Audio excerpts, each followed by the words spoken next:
নমস্কার দর্শকবৃন্দু, Indian mythology চ্যানেলে আপনাদের সবাইকে স্বাগত। আশা করি আপনারা প্রত্যেকে ভালো আছেন। বন্ধুরা, দুর্বা আমাদের সনাতনী হিন্দুলম্বীদের কাছে পূজা বা যে কোনো শুভ কাজের এক অপরিহার্য অঙ্গ। কিন্তু কেন এই দুর্বার ব্যবহার করা হয়, দুর্বার উৎপত্তি হয়েছে কিভাবে, তা আমরা অনেকেই জানি না। তাই আসুন আজকের আমি দুর্বার জন্ম কাহিনী সম্বন্ধে একটু আলোচনা করি। কিভাবে এই দুর্বা এই মর্তলোকে এত গুরুত্ব পেল। দুর্বার উল্লেখ আমরা ঋগ্বেদ ও অথর্ববেদে পাই। ভবিষ্য পুরাণে বর্ণিত আছে যে দুর্বার জন্ম হয় ভগবান বিষ্ণুর হাত ও উরুর লোম থেকে, যখন তিনি সমুদ্র মন্থনে মন্দ্র পর্বতকে সাহায্য করেছিলেন। আবার বামন পুরাণে উল্লেখ আছে যে দুর্বার জন্ম হয় নাগ বাসুকীর পুচ্ছ থেকে, যে সময় দেব ও অসুরেরা মিলিতভাবে সমুদ্র মন্থন করেছিল। দুর্বা পবিত্রতার প্রতীক, দুর্বা পুনর্জীবন ও উন্নতির প্রতীক। তার কারণ হলো দুর্বার একটি ঘাস তুলে নিলেও তার জায়গায় আবার গজিয়ে ওঠে নতুন দুর্বা। দুর্বার সংস্পর্শে যা আসে তাই পবিত্র হয়ে ওঠে বলে বিশ্বাস। দুর্বা সকল অশুভ শক্তিকে শোষণ করে শুভ শক্তির বিকিরণ করে। তাই সকল পূজায় দুর্বার ব্যবহার করা হয়ে থাকে। দুর্বাকে পবিত্র মানার আরেকটি কারণ হলো, বলা হয় দুর্বার গোড়ায় থাকে স্বয়ং ব্রহ্মা, মধ্যে থাকে বিষ্ণু এবং অগ্রভাগে মহেশ্বর। ভাদ্র মাসের কৃষ্ণা অষ্টমী দুর্বা অষ্টমী হিসাবে পরিচিত। এই দিন দুর্বার অগ্রভাগ পূর্বমুখী করে ভগবানকে দুর্বা উৎসর্গ করা হয়, এই বিশ্বাসে যে এই অনুষ্ঠানের দ্বারা পূর্বপুরুষদের কাছ থেকে দীর্ঘায়ুর আশীর্বাদ পাওয়া যায়। আপনারা হয়তো অনেকে দেখেছেন গণেশকে দুর্বা দান করতে।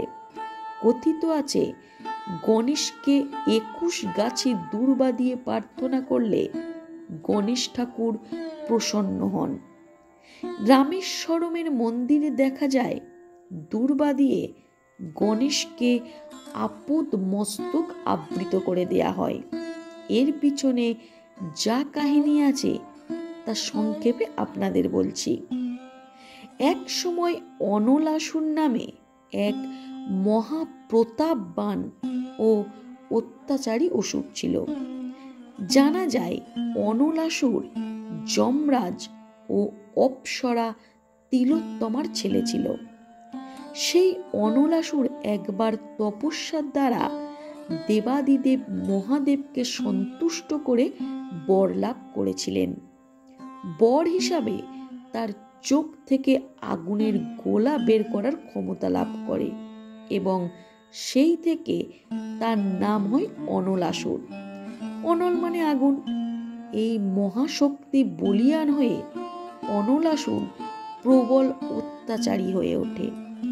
নির্দয়ভাবে সে সকলকে হত্যা করতে শুরু করে।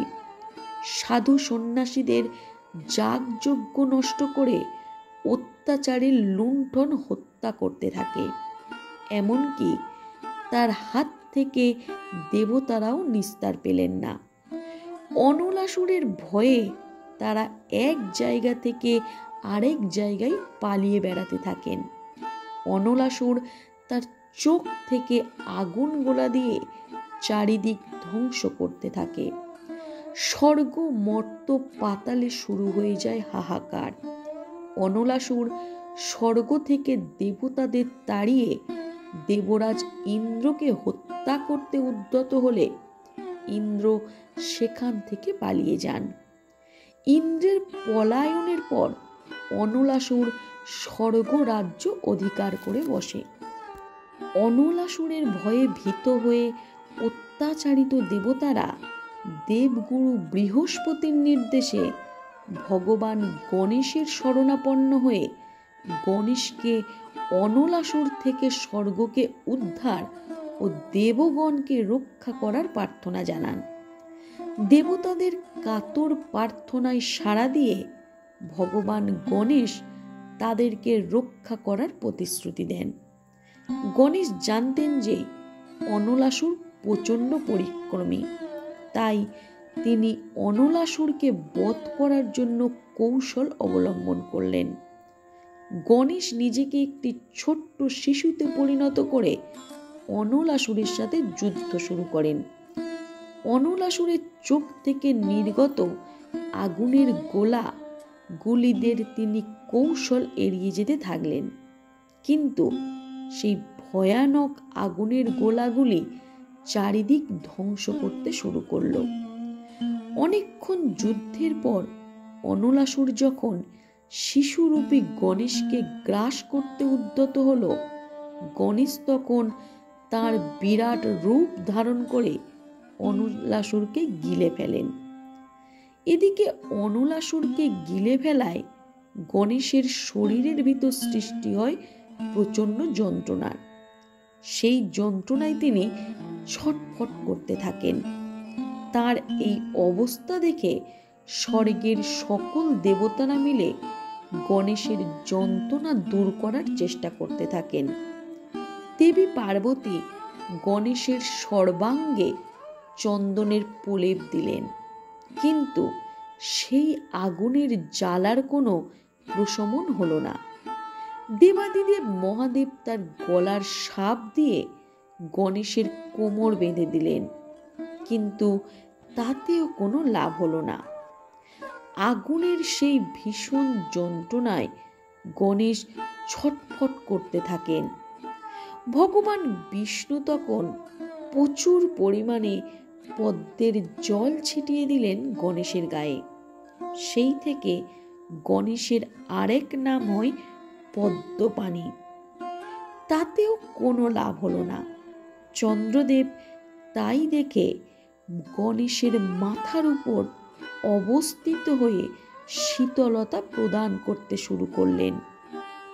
সেই জন্য গণেশের আরেক নাম হলো ভালচন্দ্র। কিন্তু সকল প্রচেষ্টা বিফল হতে দেখে মহামুনি কাশ্যপ 21টি দুর্বা গণেশের মাথায় নিবেদন করেন এবং সেই দুর্বাগুলি গণেশের যন্ত্রণার অবসান ঘটায়।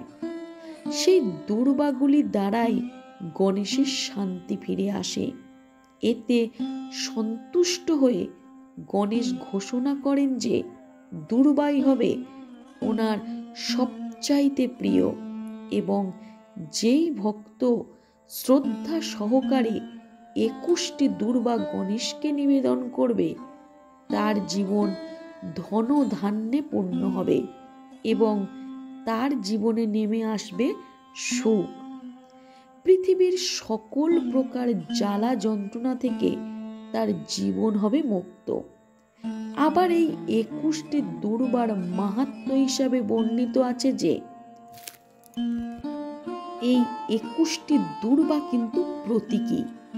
এই 21টি দুর্বা হচ্ছে আমাদের পঞ্চভূত, পঞ্চপ্রাণ ও পঞ্চ জ্ঞানেন্দ্রিয়, পঞ্চকর্মেন্দ্রিয় ও মন, এই সকলের প্রতীক। আগের পর্বে আমরা জানতে পারলাম যে দুর্বার দ্বারা গণেশের মানসিক ও দৈহিক শান্তি লাভ হয়েছিল ও ওনার পেটের জ্বালাও উপশম হয়েছিল। নিছক গল্প না, তার পিছনে লুকিয়ে আছে কিছু সত্যতা। এবার দেখব সেই ব্যাপারটা কি সেই সত্যতা। আমাদের আয়ুর্বেদিক শাস্ত্রে দুর্বাকে নানা প্রয়াগ ওষুধে প্রয়োগ করা হয়, কারণ দুর্বার মধ্যে পাওয়া যায় নানা প্রয়োগ ঔষধীয় গুণ। আয়ুর্বেদিক শাস্ত্রে দুর্বা বাত দোষ দূর করতে ব্যবহার করা হয়। দুর্বার বিশেষ বিশেষ ঔষধীয় গুণ সম্বন্ধে নিচে কিছু আলোচনা করা হলো। আপনারা জানতে পারবেন দুর্বার দ্বারা কোন ধরনের রোগ প্রশমিত হয়। প্রথমত, দুর্বার রস মানসিক উত্তেজনা প্রশমিত করে। চর্মরোগ সারাতেও দুর্বার প্রয়োগ করা হয়। আগের দিনে দুর্বা পিষে তার মধ্যে হলদি বাটা ও সর্ষের তেল দিয়ে গায়ে মাখার প্রচলন ছিল। তার ফলে চর্মরোগ থেকে শরীরকে রক্ষা করার প্রতিষেধক লাভ হতো। আজও অনেকে তা করে থাকেন, তবে তা বিশেষ বিশেষ দিনেই সীমাবদ্ধ রয়ে গেছে। চর্মরোগে আক্রান্ত জায়গায় দুর্বাকে এইভাবে প্রলেপ হিসাবে দিলে চর্মরোগ থেকে মুক্তি পাওয়া যায়। দুর্বার সঠিক ব্যবহারে কুষ্ঠ, একজিমা, স্কেবিজ, চুলকানি সহ বিভিন্ন প্রকার চর্মরোগ সারায়। আবার দুর্বার সাথে নিম পাতা মিশিয়ে নিয়মিতভাবে সেবন করলে ডায়াবেটিস রোগ নিয়ন্ত্রণে থাকে। রক্তে শর্করার মাত্রা কমাতে সাহায্য করে। দুর্বার রস নিয়মিতভাবে সেবন করলে শারীরিক ক্লান্তি দূর হয় ও অনিদ্রা থেকে মুক্তি পাওয়া যায়। নিয়মিতভাবে দুর্বার রস পান করলে স্নায়ুগুলি শক্তিশালী হয়।